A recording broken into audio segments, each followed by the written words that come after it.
நாங்கள் ஊருக்கு வரணும்னா கூட காரமடையிலேருந்து எங்களுக்கு 9 மணிக்கு அப்புறம் பஸ் இருக்காது. அதனால நாங்கள் அடிக்கடி ஊருக்கு போகக்கூடாதுங்கிறதையாவது தூக்கிட்டு போய் காரமடையில் அங்கே போட்டார். அங்கே போட்டு நாங்கள் அங்கேயே மாட்டிட்டோம். நாங்கள் எழுந்திரிச்சு போய் டக்குன்னு 108க்கு ஃபோன் வர்றா தம்பி அப்படின்னு சொல்லிட்டு சொன்னேன்.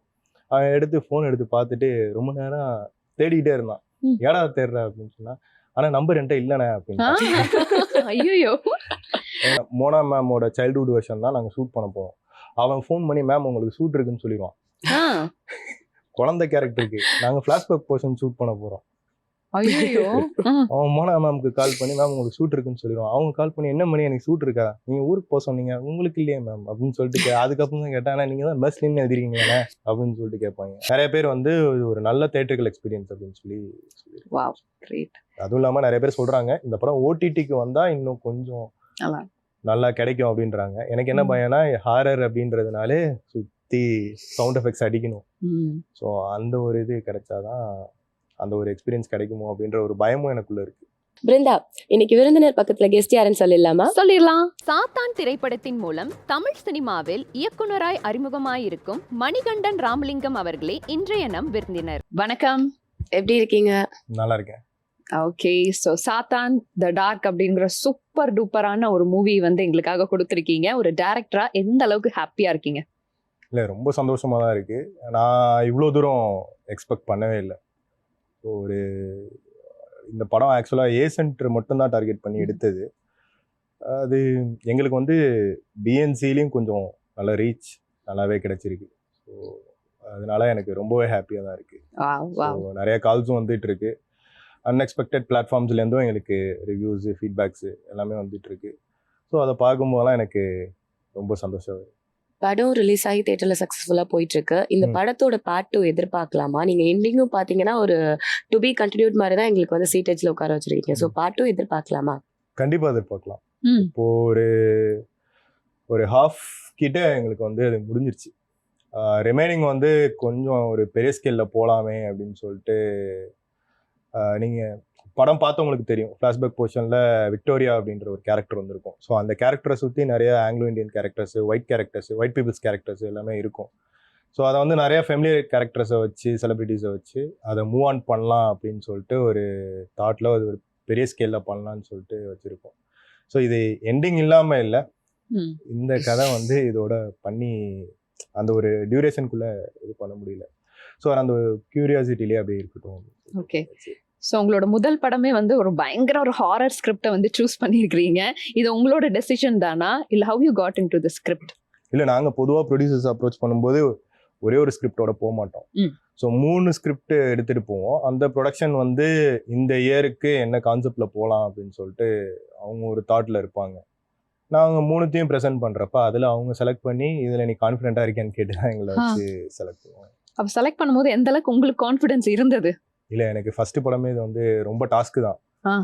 ஸோ இது இப்போது கமர்ஷியலாக இருக்கட்டும், இல்லை ஒரு ஃபீல் குட் ட்ராமாவாக இருக்கட்டும், இப்போ நீங்கள் ஃபீல் குட்டில் போகிறோம் அப்படின்னா ஆர்டிஸ்ட்க்கு வந்து அது கொஞ்சம் ஈஸி. ஏன்னா அதை டே டு டே லைஃப்பில் அதை பார்த்துட்டு இருப்பாங்க. ஹாரர்ன்றது யாருமே அவ்வளோ தூரம் விட்னஸ் பண்ணியிருக்க மாட்டாங்க. ஸோ அந்த கேரக்டருக்குள்ளே போயிட்டு அவங்க நடிக்கணும். இதை நான் எக்ஸ்பிளைன் பண்ணி அதோட டெப்த்தை நான் வந்து புரிய வைக்கணும். அது எனக்கு ரொம்ப பெரிய டாஸ்காக இருந்துச்சு. அதை முடிச்சு நான் அதை கொண்டு வரதுக்குள்ளே எனக்கு நான் ஓப்பனாக சொல்லணும்னா பயந்தேன். ஏன்னா படம் யார்கிட்டையும் நான் அசிஸ்டன்ட் கிடையாது. ஸோ அதை எப்படி உங்களுக்கு புரிய வைக்க போகிறேன், இது எப்படி நான் குவாலிட்டியாக கொண்டு வர போகிறேன், பட்ஜெட்குள்ளே எப்படி பண்ண போகிறேன் அப்படின்றது எனக்கு ரொம்பவே டஃப்பாக இருந்துச்சு. அதுவும் இல்லாமல் நான் ஃபீல் குட் தான் சஜஸ்ட் பண்ணேன் ஃபஸ்ட்டு. ஆனால் அவங்க வந்து இந்த ஃபீல் குட்டை எடுத்து அதை கொண்டு போய் மக்கள்கிட்ட அவ்வளோ தூரம் சேர்க்க முடியுமா? ஏன் அப்படின்னா நாங்கள் பண்ணது இப்போ சின்ன கம்பெனி தான், சின்ன பட்ஜெட்டில் தான் பண்ணியிருக்கோம். ஃபீல் குட்டை பெரிய ஆர்டிஸ்ட் வச்சு பண்ணால் தான் இங்கே நம்ம தமிழ் சினிமாவில் அது எவால்வ் ஆகும். ஸோ அதனால அவர் ரிஸ்க் எடுத்தாரு, என்னையும் ரிஸ்க் எடுக்க வச்சிட்டாரு. நல்லாவே போயிடுச்சு. ஃபர்ஸ்ட் படம் ஒரு த்ரில்லர் படம், பீரியாடிக் படம் கூட. அதை எப்படி ஹேண்டில் பண்ணீங்க அந்த ப்ரெஷரை?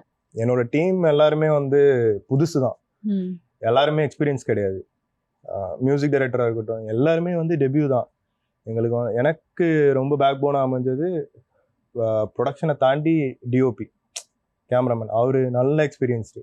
நீங்கள் ட்ரெய்லர் படம் எல்லாமே பார்த்துருந்தீங்கன்னா அவரோட எக்ஸ்பீரியன்ஸ் வந்து தனியாக பேசும். ஸோ அவர் இல்லைன்னா இது இந்த அளவு வந்திருக்குமா அப்படின்றது தெரியாது. எனக்கு அவரை தாண்டி ஆர்ட் டிபார்ட்மெண்ட்டாக இருக்கட்டும், ஆர்ட் டிபார்ட்மெண்ட்லேயும் ஆர்ட் டைரக்டர் வந்து கொஞ்சம் எக்ஸ்பீரியன்ஸ்டு. ஆர்ட் டைரக்டருக்கு கீழே இருக்க அசிஸ்டன்ஸாக இருக்கட்டும், என்னோட அசிஸ்டன்ஸாக இருக்கட்டும், எல்லாருமே சின்ன பசங்க, யாருமே எக்ஸ்பீரியன்ஸ் கிடையாது. எல்லாருமே இன்டர்ன்ஷிப் முடிச்சவங்களா இருக்கும். அதுக்கப்புறம் பட்டிங்காக போய் சான்ஸ் தேடுற பசங்க தான் எனக்கு வந்து சேர்ந்தாங்க. இப்போ ஃபீல் குடாக நான் சொன்ன மாதிரி ஃபீல் குடாக இருந்துச்சு அப்படின்னா அவங்க ஈஸியாக ஒரு வீடு இருக்கும், இந்த வீட்டில் என்ன இருக்கும் அப்படின்றது பண்ணிட்டு போயிடுவாங்க. இதில் பேப்பமட் ஸ்டாச்சு இருக்குது, பீரியாடிக் நீங்கள் சொன்ன மாதிரி பீரியாடிக் எலமெண்ட்ஸ் இருக்குது. ஸோ இது எல்லாத்துலேயும் அவங்க வந்து இந்த இடத்த பார்த்துருவாங்க, இந்த இடத்துல ஏதோ ஒன்று மிஸ் ஆகிடும். அது எல்லாத்தையும் நாங்கள் பார்த்து அதுலேயும் மிஸ் ஆனதை சிஜியில் எரேஸ் பண்ணி தான் பண்ண வேண்டியதாச்சு. அது இப்போ வரையுமே ரிஸ்க் இருக்குது. இப்போயும் படத்தை பார்த்தீங்கன்னா ஏதாச்சும் மிஸ்டேக்ஸ் வந்து உன்னிப்பாக பார்த்தீங்கன்னா கண்டுபிடிக்க வாய்ப்பு நிறையாவே இருக்குது. அது ஓப்பனாகவே சொல்கிறேன். ஓகே. பட் இந்த படம் பார்க்கும்போது ஒரு ஹாலிவுட் சம்மந்தமான ஒரு ரேஞ்சான படமா இருந்தது. இவ்வளோ கம்மி பட்ஜெட்ல ஒரு ஹாலிவுட் ரேஞ்சுக்கு வந்து எப்படி கொண்டு வந்தீங்க? எப்படிலாம் இந்த விஷயங்கள் நடந்தது? அவ்வளோ பெரிய வார்த்தை ஹாலிவுட் ரேஞ்சு அப்படிலாம் இல்லை. எனக்கு இப்படி வேணும்னு சொல்லிட்டு டிஓபிட்ட கேட்டேன். அவரு தான் இதை வந்து ஒரு இடத்துக்கு கொண்டு போனது. என் மைண்ட்ல இருக்கிறது இப்படிதான் இருக்கு அப்படின்னு 100% சொன்னேன் அப்படின்னா அதை 80% கொண்டு வரதுக்கு அவரு ஃபுல் எஃபர்ட் போடுவாரு. பிளான் இதுதான். ஏ சென்டர் மட்டும்தான் இந்த படத்துக்கு நான் டார்கெட் பண்ணேன். ஆனா அது ட்ரை பண்ணியிருக்கோம். ஹாலிவுட் ரேஞ்ச் அப்படின்றது சொல்ல முடியாது. நீங்க ப்ரொடியூசர் கிட்ட சொல்றப்ப என்ன கதை சொன்னீங்க? எதனால இந்த கதையை ஓகே பண்ணாங்க? யூஸ்வலா இருக்கிற ஹாரர் இல்லை. இப்போ யூஸ்வலா ஒரு ஹாரர்ல வந்து ஜம்ப்ஸ்கேர்ஸ் மட்டும் ட்ரை பண்ணுவாங்க. அதுக்கப்புறமா சாங் இருக்கும், எல்லாமே இருக்கும். இதுலேயும் சாங் இருக்குது. பட் ஆனால் வந்து யூஸ்வல் ஹாரர்ஸில் ஒருத்தவங்க செத்து வந்து அவங்க வந்து பழி வாங்கணும்னு சொல்லிட்டு அந்த வீட்டுக்குள்ளே வருவாங்க, அவங்க இன்னொரு உடம்புக்குள்ளே பூருவாங்க. ஸோ அப்படி இல்லாமல் இது ஒரு டிஃப்ரெண்ட் பேட்டர்னாக. இது ஆக்சுவலாக ஸ்லாஷரும் இருக்குது,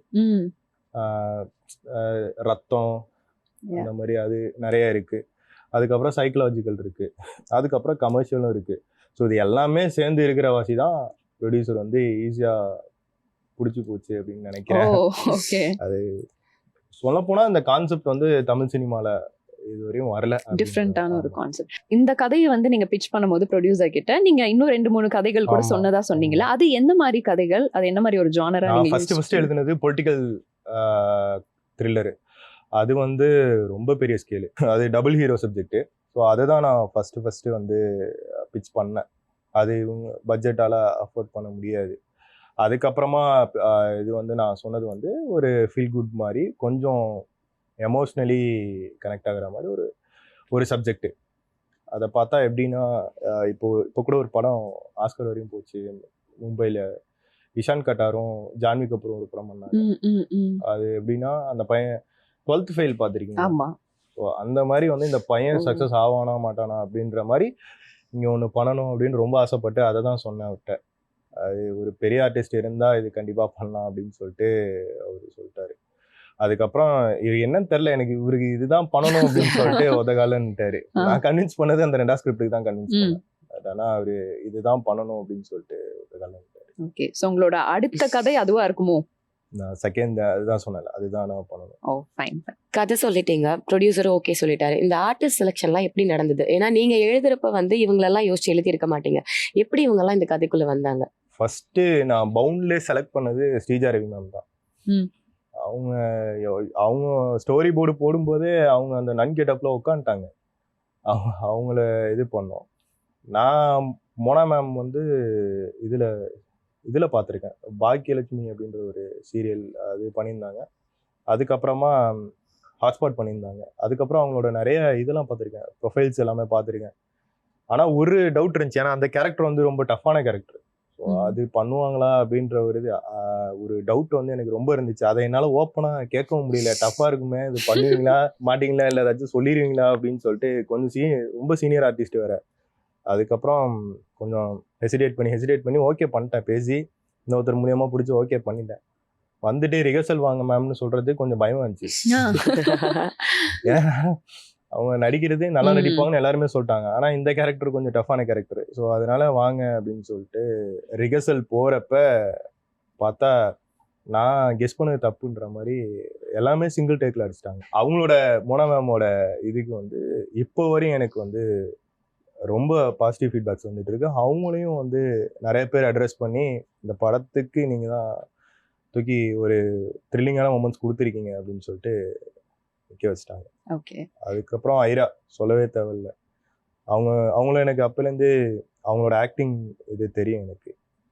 எஃப்ஜே தான் ரெஃபர் பண்ணாப்புல, அவங்களும் எடுத்துட்டாங்க.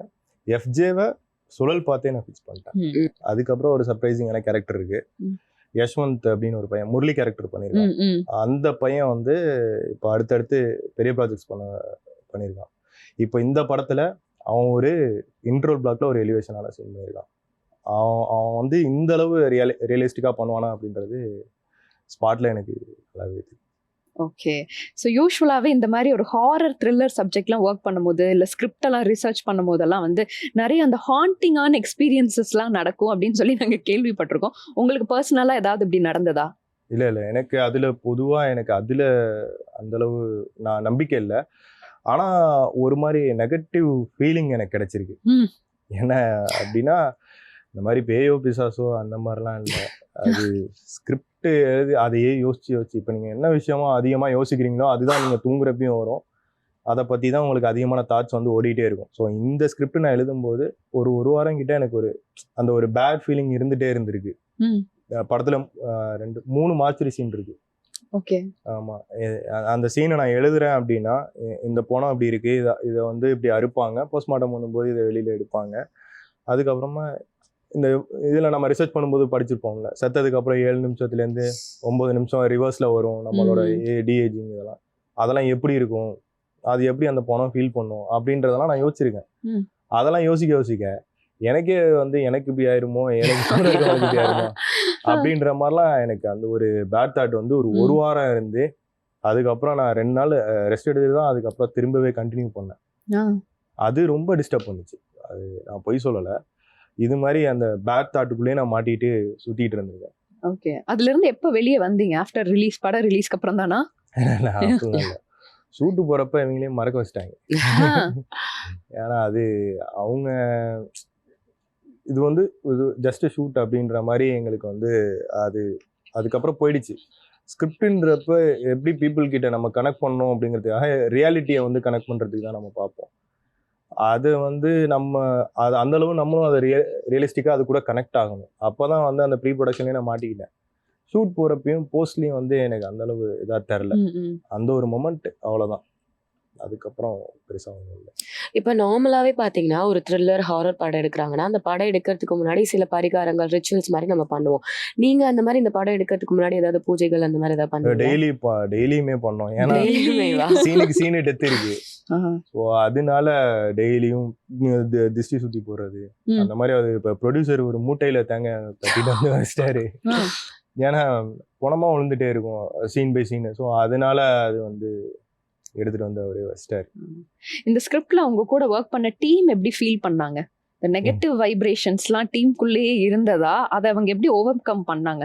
நாங்கள் அடிக்கடி லீவ் எடுத்துருவோமோ இல்லை ஏதாச்சும் பண்ணிடுவோமோன்ட்டு என்ன பண்ணிட்டாரு, எங்கள் ப்ரொடியூசர் தூக்கிட்டு போய் கோயம்புத்தூர் தாண்டி மேட்டுப்பாளையத்துக்கிட்ட ஹில்ஸுக்கு முன்னாடி காரமடைன்ற ஊரில் போயிட்டு ஆஃபீஸ் போட்டு வச்சிட்டாரு. யூஸ்வலாக நீங்கள் என்ன கேள்விப்பட்டிருக்கீங்க, ஏதாச்சும் படம் ஆரம்பிக்கிறாங்கன்னா ஆஃபீஸ் போடுறாங்கன்னா இங்கே சென்னையில் போடுவாங்க, டிநகரில் போடுவாங்க, வடபழனியில் போடுவாங்க.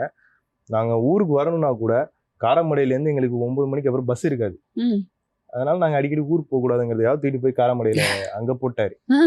அங்கே போட்டு நாங்கள் அங்கேயே மாட்டிட்டோம். ஒரு ஒரு டெவலப் ஆகாத கிராமம் காரமடை உள்ளார. அந்த ஊர் பேர் கூட எனக்கு மறந்து போச்சு. அதுக்குள்ளே போய் போட்டாங்க. போட்டப்போ என்னன்னா அங்கே அதிகமாக மழை பெய்யும், அந்த மாதிரி சீசன் இது தானே. அப்போ என் ஏடிஸ் கூடலாம் இருக்கிறப்ப அவங்களால ஃப்ரீடமாகவே இருக்க முடியாது. சிக்னலும் கிடையாது, எதுவும் பண்ண முடியாது. கிடைக்கிற ஒரு சில சிம் கார்டு நெட்வொர்க் கவரேஜை வச்சு யூஸ் பண்ணிட்டு இருப்போம். அப்போ அந்த மாதிரி அவனுங்க யோசிக்கிறப்போ 15 ஜுரம் வந்து வீட்டுக்கு போயிருக்கான். ஏன்னா வீடும் தனி வீடு, இருட்டு. நிறைய பேருக்கு இதில் நம்பிக்கை இல்லாமல் இருக்கும். எனக்கு நம்பிக்கை இல்லை, கூட இருக்க அவருக்கு இன்னொருத்தருக்கு நம்பிக்கை இருக்காது. சின்ன பசங்க தானே, அவங்கெல்லாம் கரண்ட் போனாலே பயந்துருவாங்க. அந்த ஊருக்குள்ளே இருக்கவங்களும் எப்ப இந்த வீட்டுக்கா வந்திருக்க, இந்த வீட்டுக்கு பல கதை இருக்குன்னு சொன்னாங்கன்னா முடிஞ்சிருச்சு, அவன் அடுத்த நாள் ஊருக்கு போயிடுவான். அந்த மாதிரிதான் எல்லாருமே சின்ன பசங்க தான்.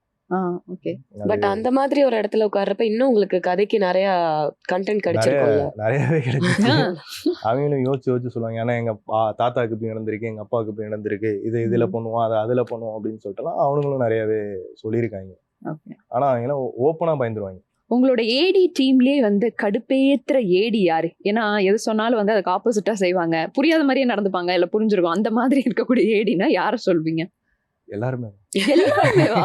ஃப்ரெஷர்ஸ் தானே. ம்.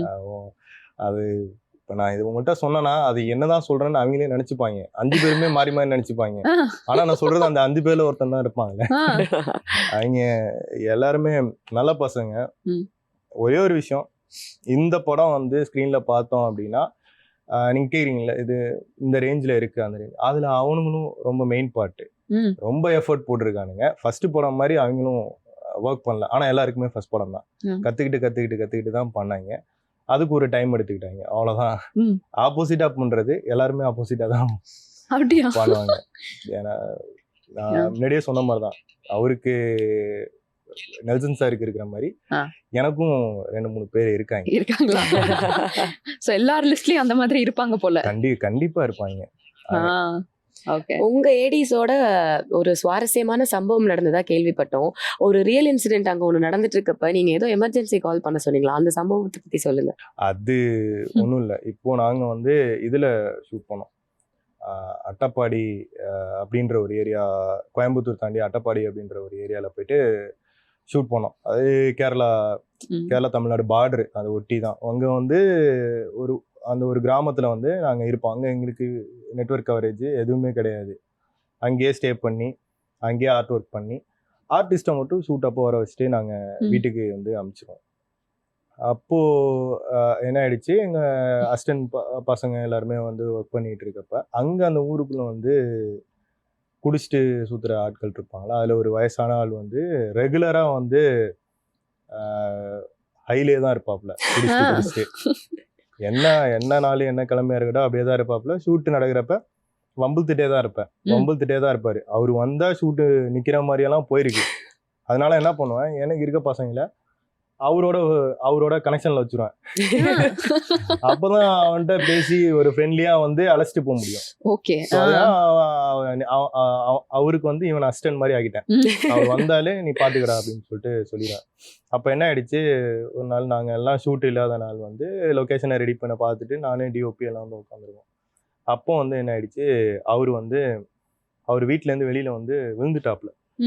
விழுந்த உடனே ஏதோ விழுந்து போதையில எழுந்திரிக்கிறாரு அப்படின்னு சொல்லிட்டு பார்த்தா ஆள் எழுந்திரிக்கவே இல்லை ஒரு 2 நிமிஷத்துக்கு. என்னன்னு போய் பாடுறா அப்படின்னா இது ஃபிக்ஸ் வர ஆரம்பிச்சு. ஃபிக்ஸ் வர ஆரம்பிச்சோடனே ஓடி போய் இவங்க என்ன பண்ணாங்க, இது பெரட்டி பார்த்தா வாயிலேருந்து நுரையெல்லாம் வர ஆரம்பிச்சிருச்சு.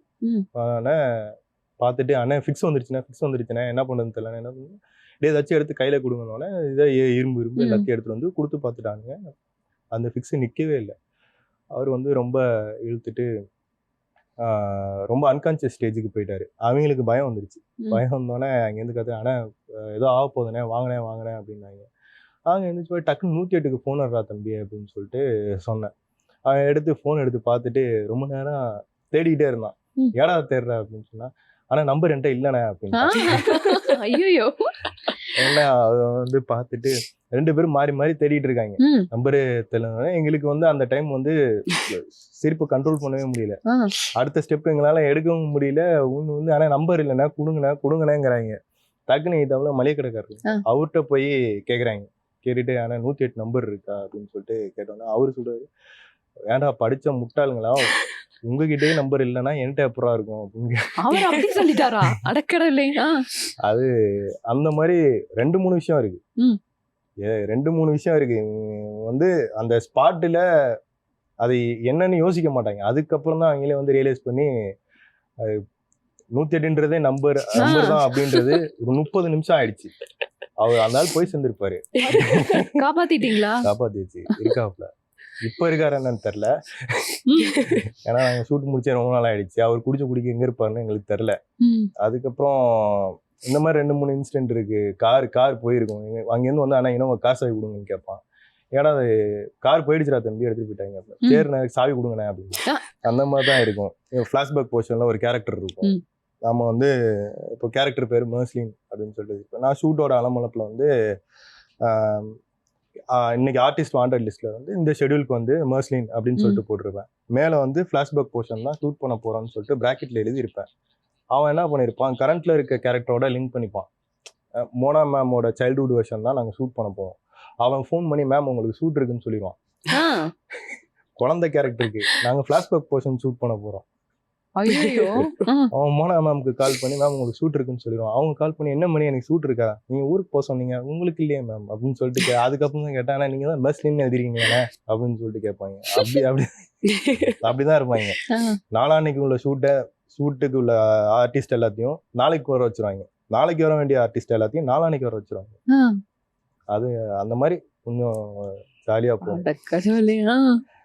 இந்த மாதிரி இன்பிட்வீன்ல எப்பயாவது ஸ்கிரிப்ட் மறந்துட்டு வருது இல்ல கண்டினியூட்டி மிஸ்டேக் பண்றது இதெல்லாம் பண்ணி உங்களை எப்பயாவது மாட்டி விட்டுருக்காங்களா? கிளவுஸ் இருக்கும் கையில, இங்க ப்ளூ கலர்ல இருக்கும், இங்க வெள்ளை கலர்ல இருக்கும் கிளவுஸ். ஓ, அது காரணம் எல்லாம் உங்க ஏடிஸ் தானா? காரணம் எல்லாம் இருக்கு. அடுத்த சீன் பாத்தீங்கன்னா 2 ப்ளூவா இருக்கும், சீன் முடியறப்ப 2 வெள்ளையா இருக்கும். மேஜிக் நடந்துருச்சு மக்கள் நினைச்சிட்டாங்களா? அதான் ஹாரர் தானே, அதனால பரவாயில்ல. மேஜிக். இதெல்லாம் நீங்க எப்ப நோட்டீஸ் பண்ணீங்க? படம் முடிஞ்சு தியேட்டர்ல பாக்குறப்ப நோட்டீஸ் பண்ணீங்களா இல்ல எப்ப நோட்டீஸ் பண்ணீங்க? எடிட்டிங்ல பாத்துட்டீங்களா? ஆனா கிளவுஸ் 2 கேட்டீங்க, நாங்க அதனால இதுல ஒரு கலர் இதுல ஒரு கலர் எடுத்துட்டு வந்துட்டோம் அப்படிம்பாங்க. அதுக்கப்புறம் டேய் நம்ம ஊதாலே 2 எடுத்துட்டு வாடா அப்படின்னு சொல்லிட்டு சத்தம் போட்டோம் அப்படின்னா, ஆனா இருங்க நான் தேடிட்டு வருவோம், நம்மளுக்கு காட்சி டைம் ஆயிடும். அந்த சீன் ஒரு சீன்ல அந்த ஒரு பர்டிகுலர் ஷாட் எடுத்து முடிச்சுவோம், அடுத்த ஷாட்டுக்கு போறப்ப அண்ணன் கிளவுஸ் ரெடின்னு கொண்டு வந்து நிட்டுவான். அதுக்கப்புறம் எதுக்கு வேணாம்டா எடுத்தாச்சுரா போடா அப்படின்னு சொல்லுவோம். அதுக்கப்புறம் நம்ம என்ன பண்ணுவோம், அவங்களோட ஆர்டிஸ்டோட பிளேவை தான் நம்ம பார்த்துட்டு இருப்போம். கண்டினியூட்டி பார்க்கறதெல்லாம் அசிஸ்டன்ஸ் பார்ப்பாங்க, நாங்களும் பார்ப்போம். அது அப்படி அடுத்த ஷாட்டு போறப்ப என்னன்னா, டாக்டர் எடுத்த 2 ஒரே கலர்ல கிளவுஸ் மாட்டிட்டு இருப்பாரு. ஏன்டா அப்படின்னா தப்பாயிடுச்சு மாத்திப்போம். அப்போ முன்னாடி ஷாட் என்னடா அப்படின்னு கேட்டா, ஆனா பரவாயில்லண்ணே ஏதாச்சும் பேசுவாங்கண்ணே அப்படிமா. இது அவங்களுக்கு தப்பா தெரியாது. இல்ல எனக்கு புரியல ஆக்சுவலி, எப்படி இந்த மாதிரி ஏடிஸ் வச்சுட்டு உங்களால ஒர்க் பண்ண முடிஞ்சது? ஆக்சுவலா ஏடிஸ்னாலே உங்களோட பாரத்தை கொஞ்சம் கம்மி பண்ணுவாங்க, பட் இந்த வந்து பாரத்தை அதிகப்படுத்தின மாதிரி இருக்கு. எப்படிதான் படம் எடுத்து முடிச்சீங்கன்னு எங்களுக்கு புரியல. அது கொஞ்சம் கஷ்டமா தான் இருந்துச்சு. ஆனா அவங்க இல்லைனாலும் இந்த படம் இல்லை அப்படின்ற அவங்களோட சேர்ந்து நானும் டிராவல் பண்ண ஆரம்பிச்சிட்டேன். அதனால எனக்கு அது பழகிருச்சு. ஓ, அப்படியே போயிடுச்சு எனக்கு. ஓகே. இந்த மாதிரி பயங்கரமா மிஸ்டேக் பண்ணி விஎஃப்எக்ஸ்ல ஏதாவது ஒரு சீன் வந்து நீங்க சேஞ்ச் பண்ணிருக்கீங்களா? 1950 பீரியடிக் ஒன்று இருக்கு. அப்போ வந்து சாந்தினி வந்து அந்த முஸ்லிம் கேரக்டர் சொன்னாங்க, அவங்க குழந்தைய வச்சுட்டு பேரு வைக்கிறதுக்காக போவாங்க. 1950 பழைய சர்ச்சை தேடி கண்டுபிடிச்சிட்டு டிஓபி வந்து கேமரா அப்படி வச்சுட்டு அந்த சர்ச்சை வந்து அப்படியே டவுன் பண்ணி காட்டிட்டு வரணும். அப்போ சாந்தினியோட ஃபேஸ் வரும். ஃபேஸ் வந்தோடனே அந்த குழந்தையோட ஃபேஸையும் அப்போ தான் ரிவீல் பண்ணணும். அப்படி டவுன் பண்ணுறப்ப என்னாச்சு அப்படின்னா, மேலேருந்து டவுன் பண்ணுறப்ப டிஓபி கேட்குறாரு, மணி பார்த்தியா அப்படின்னு கேட்குறாரு. பார்த்துட்டேன்ட்டு ஃப்ரேம் ஓகேண்ணா அப்படின்னு. இன்னொரு வாட்டி டவுன் பண்ணி மணி பார்த்தியா அப்படின்னாரு. அப்போ பார்த்தா லேட்டஸ்ட்டாக பெரிய பல்பு வந்து நின்றுட்டு இருக்குது. மற்ற எல்லா சீன்லேயும் வந்து ஷாக்கு இதெல்லாம் எடுத்துகிட்டு போயிட்டு மறப்பாங்க. இதில் வந்து அதை அப்படியே விட்டானுங்க. எடுத்து ஷூட்டும் பண்ணி முடிச்சிட்டான். அதை எரேஸ் பண்றதுக்கு 6000 ரூபாய், அந்த லைட்டை எரேஸ் பண்றதுக்கு. அந்த சாந்தினி மேமோட ஓப்பனிங் ஷாட்லயே இருக்கும். அந்த மாதிரி ஒன்றும் இல்லை, 4-5 இது இருக்குது. இப்போ கூட என்ன, நாங்க பிசினஸ் ப்ரிவியூ செலிபிரிட்டி ப்ரிவியூ எல்லாம் நடத்தணும். மாச்சுரி சீன்ல வந்து ஷூட் பண்றப்ப 4-5 டெட் பாடி வரிசையா இருக்கும். அந்த டெட் பாடி வந்து அவங்களால ப்ரீதிங்கை ஹோல்டு பண்ண முடியாது இல்லை, அவங்க விட்டுட்டே தான் இருப்பாங்க. அதனால சிஜியில தான் வயிறை வந்து ஃப்ரீஸ் பண்ணணும். என்ன ஆகுனா இது பிஸ்னஸ் ப்ரிவியூ போயிட்டு இருக்கோம், என்ன பண்ணுவியே தெரியாது, படத்தை ஃபுல்லாக பாரு, பிஸ்னஸ் டீமோட சேர்ந்து பாரு, ஏதாச்சும் வயிறு அசைஞ்சிச்சுன்னா டியூரேஷன் நோட் பண்ணிக்கோ அப்படின்னு சொல்லிடுவேன். உட்காந்து பார்ப்பாங்க. பார்த்துட்டு ஆனால் 3 இடத்துல அசையுது அப்படிம்பாங்க. உடனே சிஜி டீமுக்கு இன்ஃபார்ம் பண்ணி ஃப்ரீஸ் பண்ணி ஷார்ட்டை வாங்கி இதில் ஆட் பண்ணிடு அப்படின்னு சொல்லுவேன். ஓகேண்ணே அப்படின்ட்டு சொல்லிட்டு எல்லாத்தையும் ஆட் பண்ணி கொடுத்துருவாங்க. கொடுத்துட்டு இதுதான் கரெக்டான காப்பி, இதை ப்ளே பண்ணுங்க, வயிறு அசையாது அப்படின்னு சொல்லிட்டு அடுத்த பிஸ்னஸ்க்கு போடுவோம். அப்போ என்ன பண்ணுவாங்க, ஃபைலை மாற்றி ப்ளே பண்ணிடுவாங்க. மொதல் ஃபைலே ப்ளே ஆகும் திரும்ப. அதே மாதிரி இல்லைண்ணே வயிறுலாம் அசையலைண்ணே, நான் கரெக்டாக தானே ஃபைலை கொடுத்தேன் அப்படிம்பாங்க. அது வந்து இங்கேருந்து ப்ரொடியூசர் வந்து வயிறு அசைதான் மணி, என்ன பண்ணி பார்க்குறேன் அப்படின்னு. அதுக்கப்புறம் என்ன பண்ணுவாங்க, என்ன தாண்டா பார்க்குறேன், நானே போய் பார்க்குறேன்டா அப்படின்னா மாற்றி ஃபைல் ப்ளே ஆயிடும். பழைய ஃபைலை டெலிட் பண்ணு அப்படின்னு சொல்லிட்டு கொடுத்துட்டு வந்துடுவேன். அவன் என்ன பண்ணுவான், வயிறு ஃப்ரீஸ் ஆனிச்சுல அந்த ஃபைலை டெலிட் பண்ணிடுவான். அந்த ஃபைலை டெலிட் பண்ணிட்டு அதுக்கப்புறம் திரும்ப பழசு வந்து ப்ளே இருக்கும். கடுப்பாகி போயிட்டு எல்லாத்தையும் எடுத்து அடிச்சு உடச்சுனா அப்படின்னு சொல்லிட்டு ப்ரொடியூசர் கத்தி இதெல்லாம் பண்ணியிருக்காரு. எதுவுமே இல்லைண்ணா, இதுதானே ஒரிஜினல் ஃபைல் அப்படின்னு சொல்லிட்டு கடைசியாக வந்து படம் ரிலீஸ்க்கு முன்னாடி ஆர்டிஸ்ட்க்கு கொடுத்தாங்க. நான் வந்து செக் பண்ணேன், எல்லாமே கரெக்டாக இருந்துச்சு.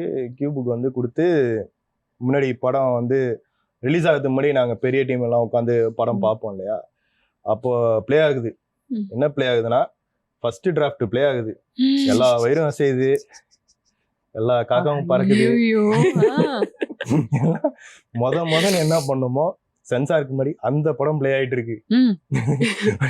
படம் என்னன்னா எங்களுக்கு வந்து ஃபர்ஸ்ட் வந்து பிளாக் பைபிள் தான் படத்தோட டைட்டில். படம் வந்து அந்த டைட்டில் வச்சு தான் நாங்கள் ஃபர்ஸ்ட் பிஸ்னஸ் ஷோ எல்லாமே ப்ளே பண்ணோம்.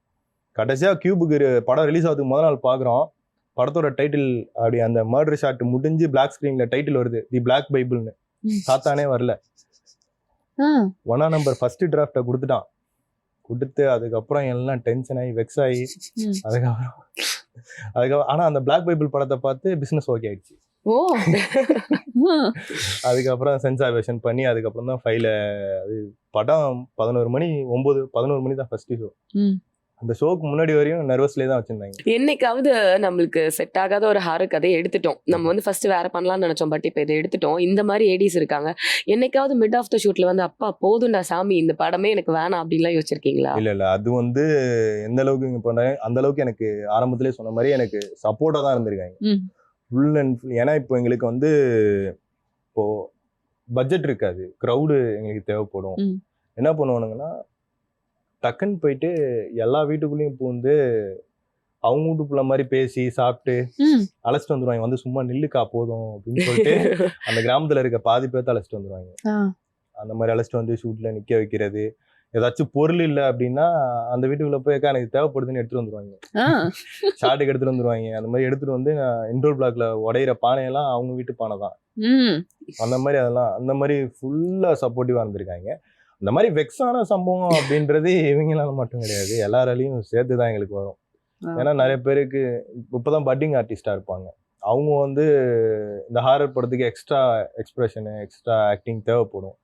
அந்த இடத்துல வந்து அவங்களால அதை அட்டைன் பண்ண முடியல அப்படின்றப்ப அந்த கால்சி டைம் முடிகிறப்ப பிபி ஏறி அது அவங்களது நான் திட்ட மாட்டேன், டிஓபி திட்டிடுவாப்புல, இது வேணவே வேணாம், அந்த சீனே வேணாம் அப்படின்ற மாதிரிலாம் ஆயிருக்கு. எங்களுக்கு வெக்ஸ் ஆயிருக்கு.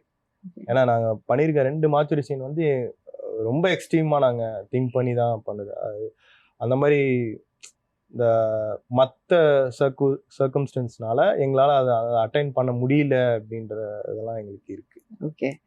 அண்ட் இன்னொரு இன்ட்ரெஸ்டிங்கான விஷயம் நாங்கள் என்ன கேள்விப்பட்டோம் அப்படின்னா, இவர் தான் ப்ரொடியூசர் அப்படிங்கிறது தெரியாமே ஃபர்ஸ்ட் ஷெட்யூல்லே போயிட்டீங்களாமே. ஆக்சுவலாக நாங்கள் பிளான் பண்ண டீம் அப் வந்து வேற.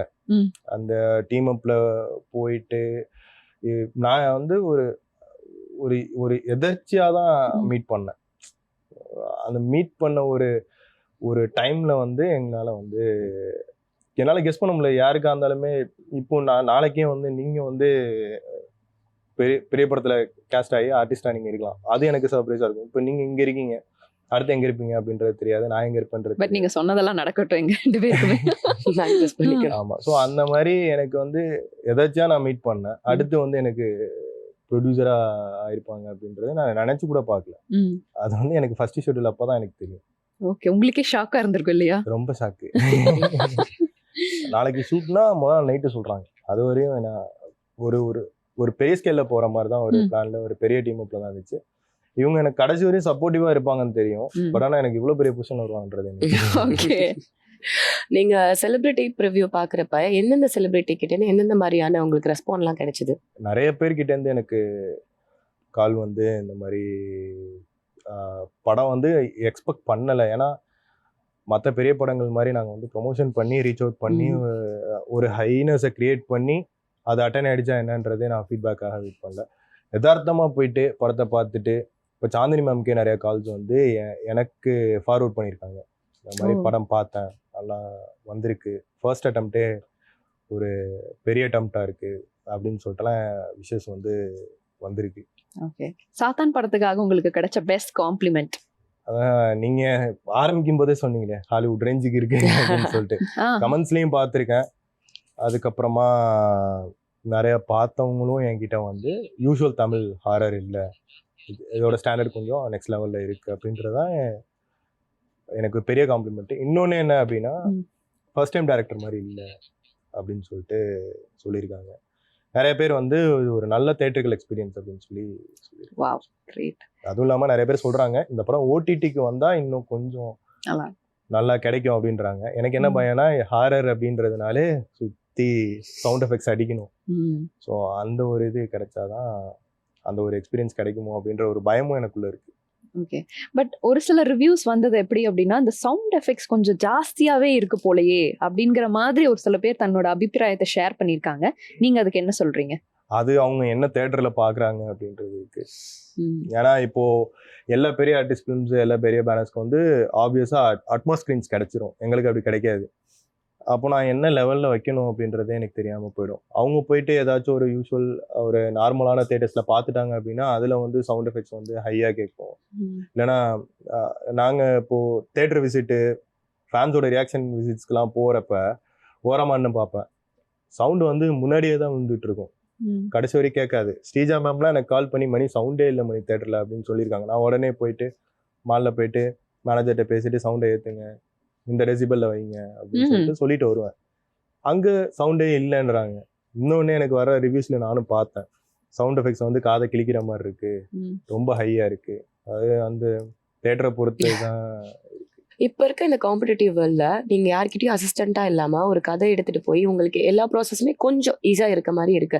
இவ்வளோ பெரிய ப்ராசஸை முடிச்சு ஒரு படத்தை கொடுத்து இங்க சக்சஸ்ஃபுல்லா உட்காந்துருக்கீங்க. உங்களை மாதிரி இருக்க யங்ஸ்டர்ஸ்க்கு டேரக்டர் ஆகணும்னு யோசிக்கிறவங்களுக்கு நீங்க கொடுக்குற ஒரு அட்வைஸ், ஒரு டிப் அந்த மாதிரிலாம் என்ன சொல்வீங்க? படம் பண்றதுக்கு முன்னாடி பிஸ்னஸ் அஸ்பெக்ட்ஸை தெரிஞ்சுட்டு தான் உள்ள வந்தா கொஞ்சம் நல்லா இருக்குமே. ஏன்னா நான் அதுல நிறைய ஸ்ட்ரகிள் ஃபேஸ் பண்ணிட்டேன். யாரை போய் ஓப்பனாக சொல்லணும் அப்படின்னா நீங்கள் யாரை போய் பார்த்தாலுமே வந்து தேட்டர் வாசலில் போஸ்டர் ஓட்டினா அந்த போஸ்டரில் இருக்கிறவன் தெரிஞ்சால் டிக்கெட் வந்து 100 ரூபா கிளியும் 120 ரூபா கிளியும், அப்போ தான் இது பிஸ்னஸ் ஆகும் அப்படின்றது வந்து இருக்குது. படம் பண்ணுறோம், கதை இருக்குது, கதை பேசினா தமிழ் சினிமாவை திரும்பி பார்த்துரும் அப்படின்ற ஒரு மைண்ட் தாட்டில் தான் நிறைய பேர் இருக்காங்க. ஆனால் பிஸ்னஸ் ஆகும். அந்த பிஸ்னஸ் மட்டும் கொஞ்சம் தெரிஞ்சுக்கிட்டு மூவ் பண்ணாங்க அப்படின்னா கண்டிப்பாக சக்ஸஸ் அப்படின்றது இருக்குது. யாரும் வர வேணாம் அப்படின்றது சொல்லலை, அந்த பிஸ்னஸ் அஸ்பெக்ட்ஸ் மட்டும் கற்றுக்கணும். நான் அதனால் ஒரு 6-7 மாதம் கஷ்டப்பட்டுட்டோம். அதை தாண்டி இது நிற்கணும் அப்படின்னா நம்மளோட யூனிக் செல்லிங் பாயிண்ட்னு சொல்லுவாங்க, உன் கதையில் என்ன யூஎஸ்பின்னு கேட்பாங்க. ஸோ அந்த யூஎஸ்பியை தெரிஞ்சுட்டு கரெக்டாக பண்ணாங்கன்னா கரெக்டாக மூவ் ஆகிடும். இப்போ ஒரு சூப்பரான செக்மெண்ட் பார்க்க போகிறோம். பல கேள்விகள்லாம் நாங்கள் கேட்போம், அதில் நீங்கள் குட் ஆர் பேட் அப்படிங்கிறத நீங்கள் ஆன்சர் பண்ணுற மாதிரி இருக்கும். Okay, ready? Ready. Time keep up பண்றது, பஞ்சுவாலிட்டியில நீங்க குட் ஆர் பேட்? எதை எடுக்கிறோம் அப்படிங்கறதுல இல்ல, நீங்க கரெக்டா இல்ல குட் ஆர் பேட் அப்படிங்கறது உண்மையை சொல்லணும். ஆவரேஜ்னு ஒரு போடுவீங்க, அப்புறம் என்னத்தையும் எப்படி? சம்டைம்ஸ் கண்டினியூஸா சூட்டு போச்சுன்னா ஆப்வியஸா முதுகு வலிக்கத்தான் செய்யும், பஞ்சுவாலிட்டி மிஸ் ஆகதான் செய்யும். ஓகே, சோ அடிக்கடி போய் அப்ப சில் பண்ண போயிடுவீங்களோ? அப்பெல்லாம் கிடையவே கிடையாது. ஓகே, பிளான் பண்ணி பண்றதுல குட் ஆர் பேட்? எல்லாமே எனக்கு ஆப்போசிட்டா இருக்கு. அப்போ இதுதான் சூஸ் பண்ணணும். இல்ல நான் பிளான்லாம் கரெக்டா போட்டுருவேன், அது எக்ஸிக்யூட் பண்றது என்ன சுத்தி உள்ளவங்க நினைச்சாதான் நடக்கும். இப்போ ஆஃப் ஸ்கிரீன் ரொமான்ஸ்லாம் நீங்க நல்லாவே எழுதிடுவீங்க, பட் ஆன் ஸ்கிரீன் ரொமான்ஸ்னு வரப்ப நடிச்சு காட்டுறது இல்ல, ஹீரோ கிட்ட இந்த மாதிரி பண்ணணும்ன்றதுல குட் ஆர் பேட்? எனக்கு ஸ்கிரிப்ட்ல ரொமான்ஸே வராது. இதுலயே தெரியுது 2 பேரும் படம் பார்க்கல. இல்ல நான் வந்து ஹைபோதெட்டிக்கலா கேக்குறேன், ஹீரோ கிட்ட போய் நடிச்சு காட்டணும் அப்படின்னா. இல்ல அதான் எனக்கு லவ் ஸ்கிரிப்ட் வரவே வராது. You will not pick that genre. No. Feel குட்னா கூட லவ் வேணுங்கல்ல. அதுதான் எப்படின்னா இப்போ 96 பார்த்திருப்பீங்கல்ல, 96ல எப்படி அந்த பொண்ணு அந்த பெஞ்ச்ல இருக்கும், இவர் இந்த பெஞ்ச்ல இருப்பாரு, அவ்வளவுதான் எனக்கு வரும். பட் அங்க ஒரு லவ் இருந்தது இல்ல. அதான் அந்த மாதிரி தான் இதுலயும் அந்த அளவு 96 இருக்கு, அவ்வளவுதான். அதுவும் தூரமா இருக்கு, அவ்வளவுதான். ரியல் லைஃப் லவ் எந்த அளவுக்கு ஒர்க் அவுட் ஆகுது? இல்ல அடுத்த கேள்வி. கண்டிப்பா 7:30 மணிக்கு எங்க அப்பா டிவி போட்டு பாப்பாங்க. அப்பலாம் இல்லையா? இல்ல நீங்க அப்பாக்காக நீங்க ஏதோ சொல்ற, அவர்தான் க்ளூ கொடுத்துட்டாரு, 7:30 மணிக்கு வீட்டுல பாப்பாங்க, சொல்ல முடியாது. ஓகே, இப்போ இப்படி கேக்குறோம் பாருங்க. அப்ப உங்களுக்கு வந்து உங்க ஃபேமிலி பாண்டிங் அதுல குட் ஆர் பேட்? நீங்க குட் தானா? குட் தான். ஓகே, குட் தான் ஆக்சுவலி காமிக்கிறீங்க, அதனால பயப்பட வேண்டாம். லவ் ரொமான்ஸ் உங்களோட பர்சனல், அதுல குட் ஆர் பேட்? இல்லங்க, லவ்வே இல்லங்களாங்க, அப்புறம் எங்க அதெல்லாம்? இல்ல ஒரு ஃபீல் வந்துரும் இல்லையா? கரெக்ட், அந்த பப்பி லவ், ஃபர்ஸ்ட் லவ் அந்த மாதிரி பிக்கப் லைன்ஸ்லாம் சொல்றதுல வந்து குட் ஆர் பேட்? இந்த போர்டு அப்படியே நட்டி வச்சீங்க, லவ்ங்கிறது எது கேட்டாலும் பேட்ன்றீங்க. சுத்தமா அது நம்மளுக்கு அது மேல இல்ல அப்படின்றது இல்ல, அந்த ஒரு இதா எழுதுறதுக்கோ இதுக்கோ வராது நமக்கு. அவ்வளவுதான். ஓகே. நீங்க ஒரு நல்ல டைரக்டர்னு ப்ரூவ் பண்ணிட்டீங்க. ஒரு ஆக்டர் ஆனா நீங்க அதுல குட் ஆர் பேட்? ஆக்டிங்கா? ஐயோ, ஏன் இப்ப எல்லா டைரக்டரும் நடிச்சுக்கிட்டே ம். அதாவது பாடிட்டே நடிக்கிறாங்க, நடிச்சுட்டே டைரக்ட் பண்றாங்க, இந்த மாதிரி நிறைய வித்தைகள்லாம் பண்றாங்களே அந்த மாதிரி. அதுதான் சாதாரணமா ஒரு ஷாட் சொன்னீங்க, உள்ள இருந்து வரணும், அதுதான் எங்களுக்கு வந்து ப்ரோமோ ஷாட்னு சொன்னீங்க. நான் என்ன சொன்னேன், வராதுங்க இங்கே வைங்க, ட்ராலி இருக்குது, ம். ஜூம் பண்ணுங்க, நான் டர்ன் பண்றேன், வணக்கம் வணக்கம் சொல்லிடுறேன், முடிஞ்சுச்சு. ஓகே. இந்த க்ரூமிங்ல எல்லாம் வந்து நீங்க குட் ஆர் பேட்? ஏங்க டக்கு டக்குன்னு சொல்லிட்டீங்க? லவ் இருந்தா தானே க்ரூமிங் வரும். அதுவே இல்லையே. எந்திரிக்க போறோம், என்ன வைக்க போறோம், வார போறோம், ஆ. அது அவ்வளவுதான், முடிஞ்சுச்சு. இல்ல இப்ப நீங்க போடுற அந்த பேண்ட் ஷர்ட், இந்த கலரிங் சென்ஸ் இதெல்லாம் வந்து யார் செலக்ட் பண்ணுவா யூஸ்வலா? நீங்க தானா? அது நான் தான். Okay. பிளாக், ஒயிட், ஆ. அப்புறம் மெரூன், ரெட், அவ்வளவுதான் 4 ஷர்ட். சீக்ரெட் கீப் பண்றதுல குட் ஆர் பேட்? இப்ப நான் உங்ககிட்ட ஒரு விஷயம் சொல்றேன்னா அது உங்ககிட்டயே தான் இருக்கும். அதுல குட் ஆர் பேட்? இல்ல நான் ஊர் ஃபுல்லா சொல்லிடுவேன் அந்த மாதிரியா? அது வந்து காடுதான். சொல்லிடுவீங்களா? எங்களை மாதிரி தானே நீங்களும்? கேமரா ஆஃப் பண்ணிட்டு ஏதாச்சும் சீக்ரெட்னு சொன்னீங்கன்னா நாளைக்கே சொல்லிடுவேன். ஆப்வியஸா இந்த கொஸ்டின் நான் கேட்டே ஆகணும். கோவத்தை கண்ட்ரோல் பண்றதுல, அதுவும் சாத்தான் படத்துல ஏடிஸோட விஷயங்கள்லாம் நீங்க சொன்னதுக்கு அப்புறம் நான் இதை கேட்காம இருக்கவே முடியாது. கோவத்தை கண்ட்ரோல் பண்றதுல குட் ஆர் பேட்? குட் தான். குட் தானே? ஆமா, நீங்க வெளியே காமிக்க மாட்டீங்களா? ஏடிஸ்ட நீங்க கோவப்பட்டது இல்லையா? கோவப்பட்டிருக்கேன். அது அடுத்த செகண்ட் நம்ம கோவம் அடுத்த செகண்ட் தான் ஆயிடும். ஆ. அதான் நான் சொன்னல, அடுத்த நிமிஷமே மாறிடுவேன், அவங்களும் மாத்திடுவாங்க, அவங்களுக்கும் தெரியும் ஆ. என்ன செஞ்சா நார்மலா வந்துட்டு. ஓகே. ஆக்சுவலா டிஓபி தான் கோவமானது. ஓகே. அவரு கோவமா இருக்கிற வாசி தான் கொஞ்சம் டிசிப்ளின்டா போச்சு. ஆ. எனக்கு பயப்படலனாலும் அவருக்கு பயந்துருவாங்க. ஓகே. salary earn பண்ணி அதை சேமிக்கிறதுல குட் ஆர் பேட்? ரொம்பவே பேடு. லாவிஷா ஸ்பெண்ட் பண்ணிடுவீங்களா? நான் வெளியில போய் ஏதாச்சும் பார்த்தனா வாங்கிடுவேன். ஆ. எவ்வளவு பேலன்ஸ் இருக்கு அந்த மாதிரிலாம் எதுவும் பாக்குறது இல்ல? அதுதான் இன்சஃபிஷியன்ட் பேலன்ஸ் வரும்ல, அப்ப தெரிஞ்சிரும்ல. அது வரைக்கும் போய்கிட்டே அது இருக்கும். வரையும் போயிட்டு ஓ அப்பா, அந்த ஆன்சரை நான் கேட்டதே இல்ல ஆக்சுவலா. நாங்க கேட்ட எல்லா கொஸ்டினுமே வந்து ரொம்ப ஹானஸ்டாவும் ஜென்யூனாவும் ஆன்சர் பண்ணியிருந்தீங்க. இந்த செக்ஷன் இதோட சூப்பரா முடிஞ்சிருச்சு. தேங்க்யூ. ரொம்ப அழகா பதில் சொல்லியிருந்தீங்க. Thank yes. அண்ட் உங்களோட அப்கமிங் ப்ராஜெக்ட்ஸ் என்னெல்லாம் லைன் அப்ல இருக்கு? we are very eager. எனக்கு நானும் அதுதான் ஈகரா இருக்கேன். பிச்சிங் போயிட்டு இருக்கு. ம். அது இன்னும் கொஞ்ச நாள்ல ஸ்டார்ட் பண்ணிடுவேன் பை காட்ஸ் கிரேஸ். உங்களோட செகண்ட் ஸ்கிரிப்ட் தானா? செகண்ட் தான் வா வா, அது பண்ணி அதுல எந்த மாற்றமும் இல்ல. செஞ்சே ஆகணுங்க அப்படின்னு ரொம்ப உறுதியா இருக்காருன்னு இப்ப நினைக்கிறேன். எல்லாம் தியேட்டர்ஸ்ல இருந்து எல்லாம் வெறும் காமெடி ஜேர்னல்ஸ் இந்த மாதிரி எல்லாம் சந்தோஷமா வந்துட்டு இருக்கு. அந்த ஒரு எமோஷனல் கனெக்டா கரெக்டான டைம் நினைக்கிறேன். Yes. திரைக்கு அப்புறம் இந்த மாதிரி ஒன்று கொடுக்கணும்னு ஒரு ஆசை இருக்கு. ம்.